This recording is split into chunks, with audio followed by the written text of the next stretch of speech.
ॐ नमो नारायणाय।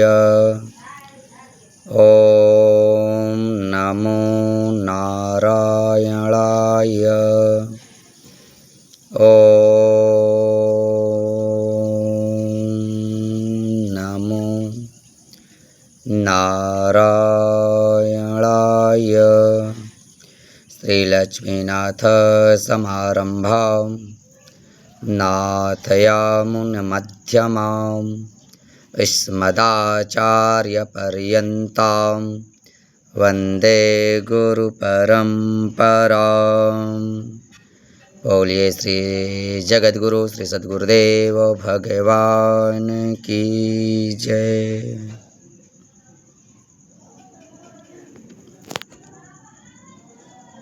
अध्यात्म रामायण अरण्यकांड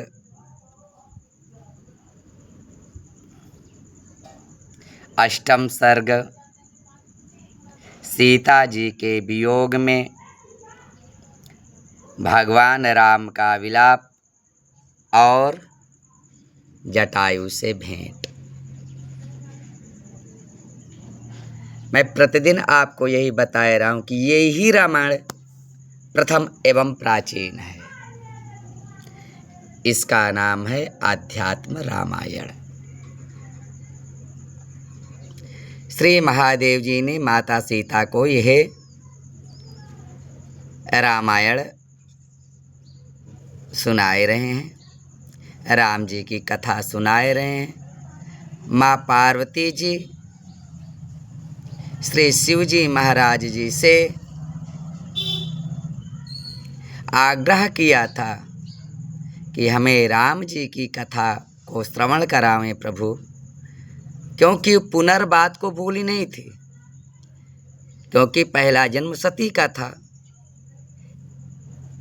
मोह भ्रम के कारण अपने पति से उन्होंने यानी प्रभु महादेव जी से माता सती ने झूठ बोला था। इस झूठ बोलने के कारण, और किस विषय में बोले? राम के विषय में। इस झूठ बोलने के कारण भगवान शिव जी ने सती को त्याग दिया था। वैसे नहीं कि घर में ना रहे, कैलाश में ना रहे, और 88,000 का दृढ़ संकल्प करके उन्होंने समाधि लगा ली थी। सती के पिताजी के यहाँ यज्ञ हो रहा था। उनके पिताजी से भगवान शिव जी की वैर थी, झगड़े थोड़े थोड़े। ओ झगड़ा इतना बड़ा हो गया कि कोई भी यज्ञ अनुष्ठान करते थे ना दक्ष, तो शिव जी को निमंत्रण नहीं देते थे। आज बहुत बड़ा यज्ञ हो रहा था यही प्रयागराज हमारे इस प्रांगण में, और उस पर भगवान शिव जी को निमंत्रण नहीं दिया था दक्ष ने। माँ पार्वती जी ने देखा हमारी सभी बहनें जा रही हैं, रोहिणी इत्यादि बहन माता सती के पास आई। सती से पूछने लगी, ओहो क्या पिताजी ने आपको निमंत्रण नहीं भेजा था? क्या बहुत बड़ा यज्ञ हो रहा है? फिर पिताजी के यहाँ, गुरु के यहाँ, मित्र के यहाँ बगैर निमंत्रण के जाना चाहिए। सती जी के मन को बिगाड़ दिया। सती जी गई, अपने पति जी को जगाई। पति जी उठे, उन्होंने मना किया कि बगैर बुलाने जाओगी तो भाई कल्याण नहीं है तुम्हारा, क्योंकि ठीक है पिताजी मित्र और गुरु के यहाँ बगैर निमंत्रण के भी जाना चाहिए, लेकिन यदि वैर हो गया है ना तो उस जगह जाने में अपनी भलाई नहीं है। इसलिए हे सती, मेरा तो यही आग्रह है कि तुम वहाँ न जाओ, इसमें तुम्हारा कल्याण है। पर सती ने शिव जी की बात ना मानी। शिव जी ने कुछ गणों को दिया संग में, और सती जी यज्ञ में गईं। वहाँ पर माता बहन ने तो बहुत अच्छे से मिला, लेकिन पिता ने सती को देखा तो भुकुड़ गए। फिर सती जी ने यज्ञ भूमि में जा कर के देखा तो शिव जी का स्थान न आए। चिढ़ करके उन्होंने यज्ञ कुंड में अपना शरीर को जलाई दिया। भगवान शिव जी कुपित हुए, यज्ञ विध्वंस हुआ, दक्ष का सिर कटा। अंत तो गत्वा फिर यही सती माँ पार्वती जी के रूप में राजा हिमालय के यहाँ मैनाची के गर्भ से अवतरित हुई। और आज वही माँ पार्वती भगवान शिव जी महाराज से वही प्रश्न कर रही हैं, गत वर्ष वाला, बीते वर्ष वाले, कि राम कौन है, राम की कथा सुनाएं भगवान। तब श्री शिव जी महाराज ने राम जी की कथा सुना रहे हैं। आज वही राम जी की कथा बोले अध्यात्म रामायण अरण्य कांड अष्टम सर्ग। अष्टम सर्ग में क्या है? सीता जी के वियोग में भगवान राम का विलाप और जटायु से भेंट। श्री महादेव उवाच। महादेव बोले, रामो मायाविनं हत्वा राक्षसं कामरूपिणं प्रतस्थे स्वमाश्रमं गन्तुं ततो दूराद् ददर्श तम्। श्री महादेव जी बोले, हे पार्वती, इधर रामचंद्र जी जब काम रूपधारी मायावी राक्षसी को मारकर अपने आश्रम पर चलने के लिए प्रस्थान किए तो उन्होंने दूर से ही दीन और उदास मुख से लक्ष्मण को आते देखा। किसको मारकर? बोले मारीच को मारकर, मायावी राक्षस को मारकर, राक्षसी नहीं, राम राम, मायावी राक्षस को मारकर अपने आश्रम पर चलने के लिए जब प्रस्थान किए तो उन्होंने दूर से ही दीन और उदास मुख से लक्ष्मण को उन्होंने देखा। किसको देखा? बोले लक्ष्मण को उन्होंने देखा। तब महामती रघुनाथ जी मन ही मन सोचने लगे, लक्ष्मण को यह पता नहीं है कि मैंने मायामयी सीता बना दी है। सीता ओरिजिनल नहीं है, मायामयी सीता है। मैं ये जानता हूँ, तथा लक्ष्मण से यह बात छिपाकर मैं साधारण मनुष्य के समान शोक करूँगा। ज्ञात्वा प्येन वंचयित्वा शोचामि प्राकृतो यथा। मनुष्य के समान शोक करूँगा। यदि मैं उपराम होकर चुपचाप अपनी कुटी में बैठ गया तो इन करोड़ों राक्षसों के नाश का उपाय कैसे होगा? तदा राक्षस कोटिनाम वधोपायः कथम भवेत। यदि मैं उसके लिए दुखातुर होकर कामी पुरुष के समान शोक करूंगा तो क्रमशः सीता की खोज करता हुआ राक्षस राज रावण के यहाँ पहुंच जाऊंगा और उसे कुल सहित मारकर अपने आप ही अग्नि में स्थापित की हुई सीता को उसमें से निकालकर फिर तुरंत अयोध्या चला जाऊंगा।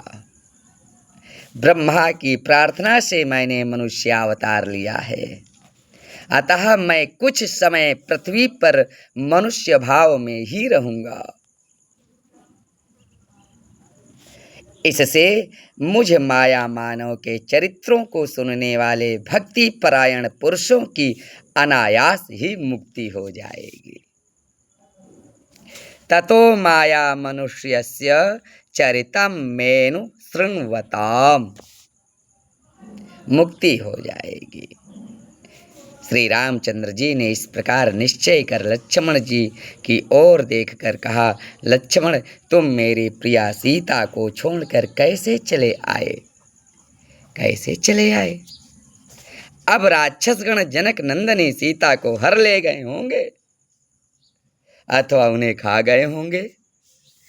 नीता वा भक्षिता वापि राक्षसैर जनकात्मजा। तब लक्ष्मण जी ने हाथ जोड़कर रोते हुए सीता जी के दुर्वाक्य कहे सुनाए। वे बोले, आपके वाक्य के समान राक्षस के कहे हुए, हाँ लक्ष्मण, इस शब्द को सुनकर सीता जी ने शीघ्रता से मुझसे कहा। क्या कहा? फौरन जाओ। तब मैंने रोती हुई उन्हें समझाया कि देवी, यह रघुनाथ जी का वाक्य नहीं है, राक्षस का शब्द है। हे सुचिस्मिते, तुम निश्चिंत रहो। मेरे इस प्रकार ढाढ़स बांधने पर भी साध्वी सीता जी ने मुझसे जैसे दुर्वचन कहे हैं, हे रघुनाथ जी, वे आपके सामने कहने योग्य नहीं है। आपके सामने कहने योग्य नहीं। अतः मैं कान मूंद कर वहां से आपको देखने के लिए चला आया। इस पर श्री रामचंद्र जी ने कहा, लक्ष्मण ठीक है, तथापि तुमने उचित नहीं किया। जो स्त्री की बात को सत्य मानकर शुभानना सीता को छोड़ दिया, इसमें संदेह नहीं। अब राक्षस लोग या तो उन्हें हर ले गए होंगे या खा गए होंगे। इस प्रकार चिंता करते हुए श्री रामचंद्र जी बड़ी शीघ्रता से अपने आश्रम में आए और वहां जानकी जी को न देखकर अति दुखित होकर विलाप करने लगे।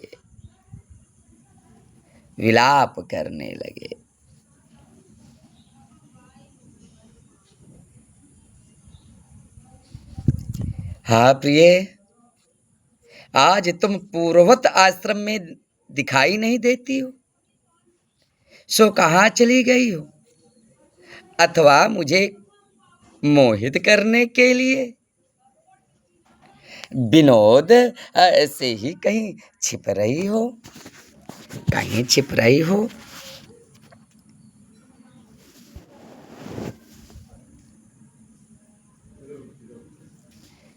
हाँ प्रिये, क्व गतासे त्वं नासे पूर्ववदाश्रमे अथवा मद विमोहार्थम लीलया क्व विलीयसे। इस प्रकार विलाप करते हुए उन्होंने सारा वन छान डाला, किंतु कहीं भी जानकी जी को नहीं देखा, कहीं भी।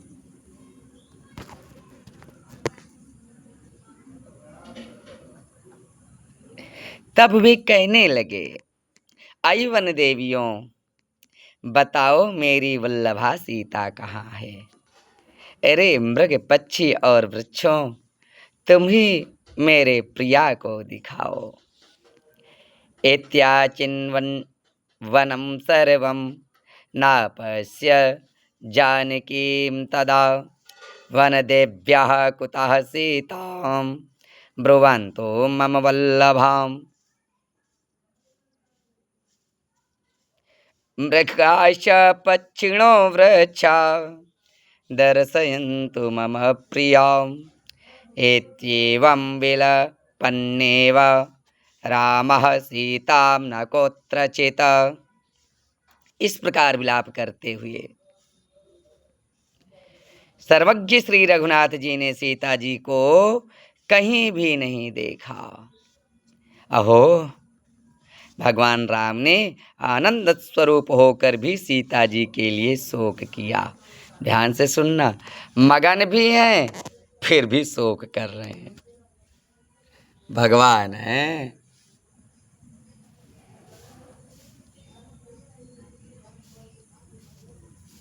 निश्चल होने पर भी उनकी खोज में इधर उधर दौड़ते फिरे तथा ममता और अहंकार से शून्य अखंडानंद स्वरूप होकर भी अत्यंत दुखित हो मेरी जाया हा तथा सीता ऐसा कहकर विलाप करने लगे। मम जायेति सीतेति विललापाति दुखिता, विलाप करने लगे। इस प्रकार माया का अनुसरण करते हुए श्री रघुनाथ जी अनासक्त होते हुए मूर्ख पुरुषों को आसक्त से प्रतीत होते हैं। जो मूर्ख है ना, जो राम के विषय में इतनी इतनी कमियां ढूंढते हैं ना, उनकी यानी उन पुरुषों को वे अब एक स्त्री में मोह के रूप में दिखाई देते, स्त्री के मोहित हैं, आसक्त से प्रतीत होते हैं। किंतु तत्वज्ञानियों का, जो हमारे तत्वज्ञानी हैं, मुनिजन हैं, योगी हैं, जो शिव सदृश्य हैं, श्री शंकराचार्य जी महाराज हैं, श्री जगत गुरु जी महाराज हैं, श्री परमहंस जी महाराज हैं, ऐसे तत्वज्ञानियों को ऐसा भ्रम कभी नहीं होता। वो जानते हैं कि राम परमानंद स्वरूप श्रीमन्नारायण हैं, श्रीमन्नारायण हैं। इस प्रकार लक्ष्मण के सहित श्री रामचंद्र जी ने संपूर्ण वन में सीता जी को ढूंढते ढूंढते पृथ्वी पर टूटे रथ, छत्र, धनुष और कुबर, इन रथ की एक लकड़ी पड़े देखा। उन्हें देखकर भगवान राम ने लक्ष्मण जी से कहा, लक्ष्मण देखो, यहाँ सीता जी को ले जाते हुए किसी पुरुष को कोई अन्य व्यक्ति युद्ध में जीतकर उन्हें हर ले गया है। फिर कुछ दूर जाने पर एक पर्वत सदृश शरीर को रुधिर से लथपथ देखकर राम ने कहा, देखो, निसंदेह यही उस शुभ दर्शना सीता को खाकर अत्यंत तृप्त हो यहाँ एकांत में सो रहा है। मैं इस निशाचर को अभी मार डालता हूँ। हे रघुनंदन लक्ष्मण, शीघ्र ही मेरा धनुष बाण लाओ। चापमानय शीघ्रं मे बाणं च रघुनंदन, तच्छ्रुत्वा राम वचनम जटायुः प्राह भीतवत। राम का यह कथन सुनकर जटायु ने भयभीत होकर कहा, मैं अपने ही कर्म से मर रहा हूँ, आपका कल्याण हो, आप मुझे ना मारें। मैं जटायु हूँ, मैंने आपकी भार्या को ले जाने वाले रावण का पीछा किया था। हे शत्रुदमन, मेरा उससे युद्ध हुआ और मैंने उसके रथ, घोड़े और धनुष भी काट डाले, किंतु अब मैं उसका घायल किया हुआ पड़ा हूँ। हे जगन्नाथ, आप मेरी ओर देखिए, मैं अब प्राण छोड़ना ही चाहता हूँ। अब मैं प्राण छोड़ना ही चाहता हूँ। पतितोस्मि जगन्नाथ प्राणास्त्यक्ष्यामि पश्य माम। अब मैं प्राण छोड़ना चाहता हूँ। यह सुनकर श्री रघुनाथ जी ने जटायु के पास जाकर उसे कंठगत प्राण और अति दीन अवस्था में देखा। तब वे आंखों में आंसू भरकर उस पर हाथ फेरते हुए बोले, हे जटायु, कहो मेरी सुम की भार्या सीता को कौन ले गया है? अहो, तुम मेरे कार्य के लिए मारे गए, अतः अवश्य ही तुम मेरे प्रिय बंधु हो।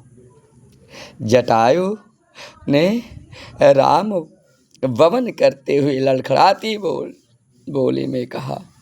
देखिए, जटायु ने राम जी के सामने रक्त वमन, मुंह से खून गिराते हुए लड़खड़ाती बोली में कहा, हे राम, महापराक्रमी राक्षसगण रावण मिथिलेश नंदिनी सीता को दक्षिण की ओर ले गया है और अधिक कहने की मुझ में शक्ति नहीं है। मैं अभी आपके सामने ही प्राण छोड़ना चाहता हूँ। हे राम, आज बड़े भाग्य से मैंने मरते समय आपको देख पाया है। हे अनघ, आप माया मानव रूप साक्षात परमात्मा विष्णु हैं। हे रघुश्रेष्ठ, वैसे तो अंत समय आपका दर्शन करने से ही मैं मुक्त हो गया था, तथापि आज मुझे अपने कर कमलों से स्पर्श कीजिए, फिर मैं आपके परम पद को जाऊंगा। तब रामचंद्र जी ने मुस्कुराते हुए कहा, बहुत अच्छा, बहुत अच्छा।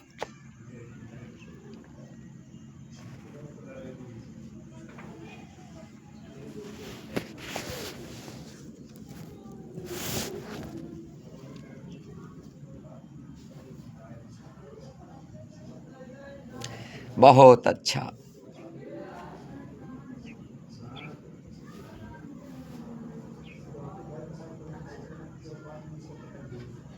बहुत अच्छा कहकर उस शरीर को अपने कर कमलों से छुआ प्रभु राम ने। तदनंतर जटायु प्राण छोड़कर पृथ्वी पर गिर पड़ा।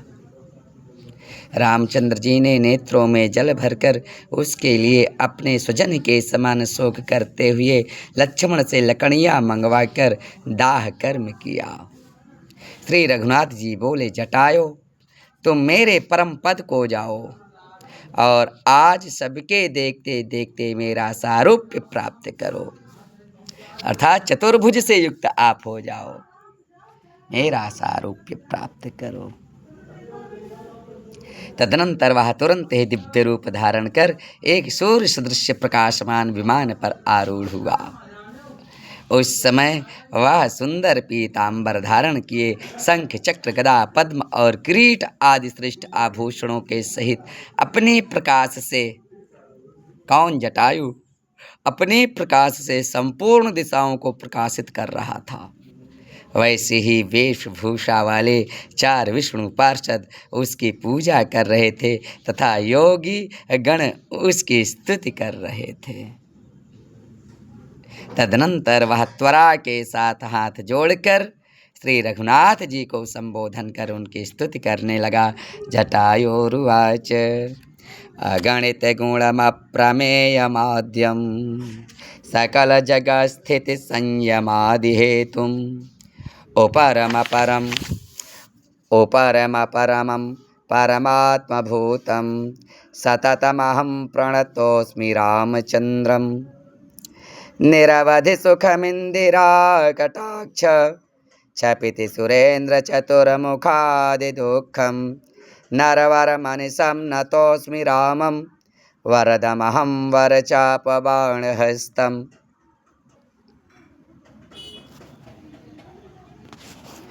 बाणहस्तम।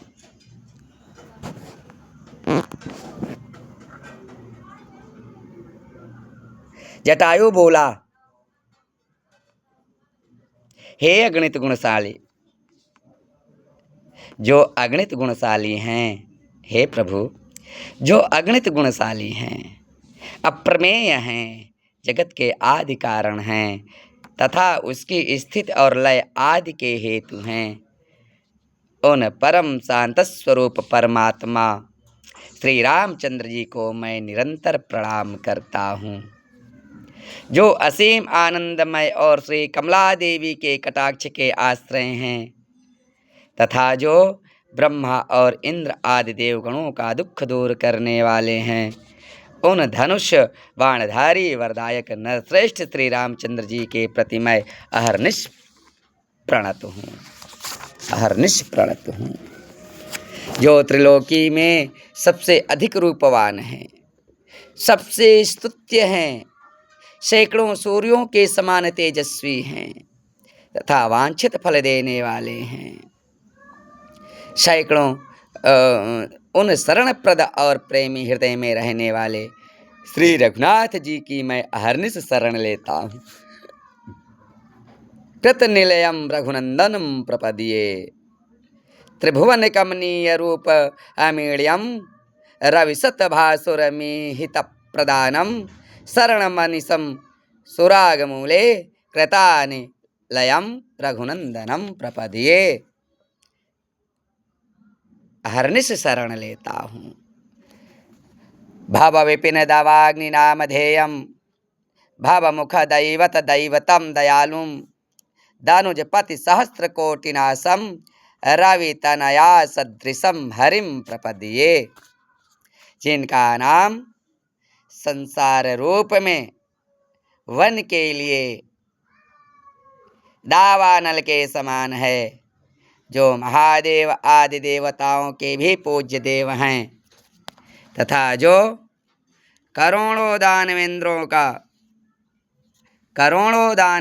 का दलन करने वाले और श्री यमुना जी के समान श्याम वर्ण हैं, उन दयामय श्री हरि की शरण लेता हूँ, श्री हरि की शरण लेता हूँ, श्री हरि की शरण लेता हूँ,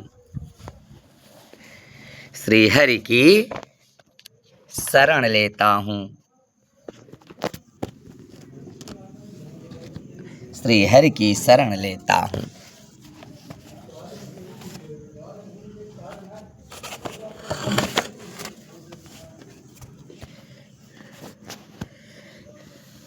श्री हरि की शरण लेता हूँ। भगवान श्री रामचंद्र जी महाराज के सामने बड़े प्रेम से स्तुति कर रहा है, बड़े प्रेम से जटायु भगवान श्री रामचंद्र जी का स्तवन कर रहा है। भगवान श्री रामचंद्र जी जटायु से प्रेम भरी वार्तालाप कर रहे हैं। भगवान कहते हैं, जटायु, ओ जटायु,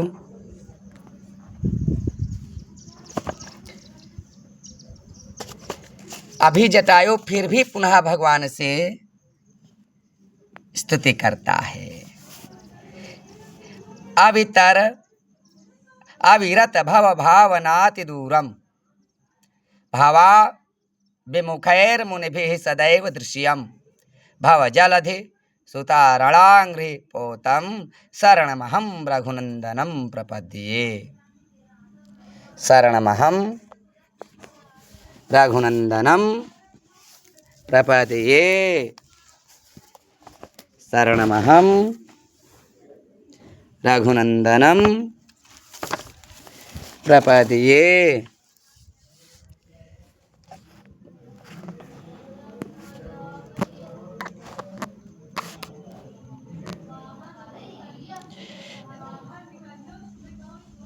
शरणमहं रघुनंदनम प्रपद्ये। जो संसार में निरंतर वासना रखने वालों से अत्यंत दूर हैं, अत्यंत दूर हैं,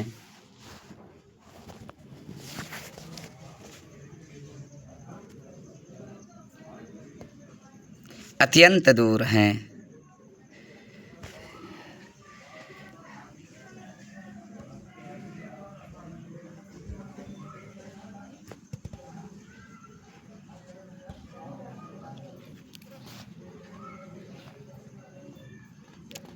अत्यंत दूर हैं और संसार से उपराम मुनिजनों के सदैव दृष्टिगोचर रहते हैं, तथा जिनके चरण रूप पोत जहाज संसार सागर से पार करने वाले हैं, उन रघुनाथ जी की मैं शरण लेता हूँ। जो श्री महादेव जी और पार्वती जी के मन मंदिर में निवास करते हैं, जिनका चरित्र अति मनोहर है, तथा देव और असुर पति गण जिनके चरण कमलों की सेवा करते हैं, उन गिरवरधारी देवताओं के वरदायक रघुनाथ की मैं शरण लेता हूँ। जो परधन और परस्त्री से सदा दूर रहते हैं, तथा पराये गुण और पराई विभूति को देखकर प्रसन्न होते हैं, उन निरंतर परोपकार परायण महात्माओं से सुसेवित कमल नयन श्री रघुनाथ जी की मैं शरण लेता हूँ। जिनका मुख कमल मनोहर मुस्कान से सुशोभित हो रहा है, जो भक्तों के लिए अति सुलभ हैं, जिनके शरीर की कांति इंद्र नील मणि के समान सुंदर है, नील वर्ण तथा जिनके मनोहर नेत्र श्वेत कमल की शोभा वाले हैं, उन महादेव जी के परम गुरु श्री रघुनाथ जी की मैं शरण लेता हूँ। हे प्रभु, जल से भरे हुए पात्रों में जैसे एक ही सूर्य प्रतिबिंबित होता है, वैसे ही सत्व, रज और तम इन तीनों गुणों के साथ संबंध युक्त होकर आप ही विष्णु, ब्रह्मा और महादेव रूप से भासित होते हैं। देवराज इंद्र की भी स्तुति के पात्र परमेश्वर स्वरूप आपकी मैं स्तुति करता हूँ। हरि कमल जसंभोरूप भेदा, हरि कमल जस सांभरूप भेदा, त्वमिह विभासे गुणत्रयानुवृतः, रवि रिव जलपूरितोदपात्रे, स्वमरपति पात्रमी समीडे, रतिपति सतकोटि सुंदरांगम, सतपथ गोचर भावना विदूरम, यतिपति हृदय सदा विभातम, रघुपते मारुति हरम प्रभुम प्रपद्ये। देवराज इंद्र की भी स्तुति के पात्र परमेश्वर स्वरूप आपकी मैं स्तुति करता हूँ। और कहते हैं कि आपका दिव्य शरीर करोड़ों कामदेवों से भी अधिक सुंदर है। सैकड़ों मार्गों में फंसे हुए लोगों से आप अत्यंत दूर हैं प्रभु, और यति श्रेष्ठों के हृदय में आप सदा ही भासमान हैं। ऐसे आप आरती हर प्रभु रघुपति की मैं शरण लेता हूँ। जटायु के इस प्रकार स्तुति करने पर श्री रघुनाथ जी उस पर प्रसन्न होकर बोले, इत्येवं स्तुवस्तस्य प्रसन्नो बोध रघुत्तमः, उवाच गच्छ भद्रम ते मम विष्णोः परम पदम। जटायो, तुम्हारा कल्याण हो, तुम मेरे परम धाम विष्णुलोक को जाओ, विष्णुलोक को जाओ। शृणोति या इदं स्तोत्रम लिखित्वा पठेत, स याति मम सारूप्यम मरणे मत स्मृतिम लभेत। जो पुरुष मेरे इस स्तोत्र को एकाग्र चित्त से सुनता, लिखता अथवा पढ़ता है, वह मेरा सारूप्य पद प्राप्त करता है और मरते समय उसे मेरा स्मरण होता है। इति राघव भाषितं तदा श्रुतवान् हर्षसमाकुलो द्विजः, रघुनंदन साम्यमास्थितः, प्रययौ ब्रह्म सुपूजितं पदम। पक्षीराज,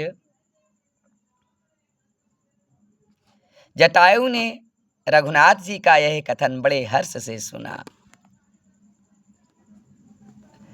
और उन्हीं के समान रूप धारण कर ब्रह्मा से अत्यंत पूजित परम धाम को चला गया। एते श्रीमध्यात्म रामायणे उमा महेश्वर संवादे अरण्यकांडेष्टमः सर्गः। बोले श्री जगद्गुरु श्री विद्याभूषण जी महाराज की जय।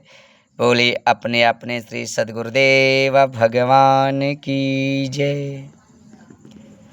जय जय श्रीमन्नारायण। और अब मैं आज से जो मरणाकाल अवस्था में मृत्यु के बाद, यानी मरणाकाल अवस्था के बाद जब जीव की मृत्यु हो जाती है, उसके बाद जब गरुड़ पुराण सुनाया जाता है, मैं सोचता हूँ कि यहीं से मैं 16वां अध्याय गरुड़ पुराण को सुनाई दूँ।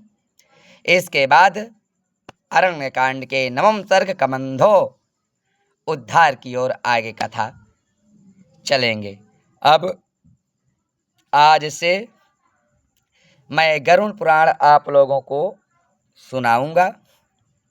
आप लोग सच्चे मन से गरुड़ पुराण को सुनेंगे और जो जो कर्म आप कर रहे हैं, अच्छे हैं तो अच्छे हैं, बुरे हैं तो उनको सुधारने का प्रयास करना।